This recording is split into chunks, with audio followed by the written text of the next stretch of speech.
Haerera e hika I te raumatia I te paki katakoto. He mea tipu te haka no roto anō I a tātou kōrero. Te wā anō, e te orokohanga mai anō te ao, e haka te tika. He mea nui te rangi o te waiata, he mea nui te rangi o te oriori. Ki a Ngāwari, e tau ai te wairua te Māori rānei o te hunga whakarongo, kia te re mau, ngā kupu, ngā kōrero, ngā tohu rānei kei roto.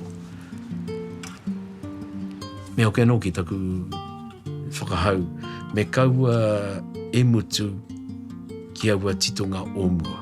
Me tito tonu tātou I tēnei me te motea, te waiata rānei, te haka rānei, mō ngā kaupapa o te wā. Kei mua tonu I te aroaro.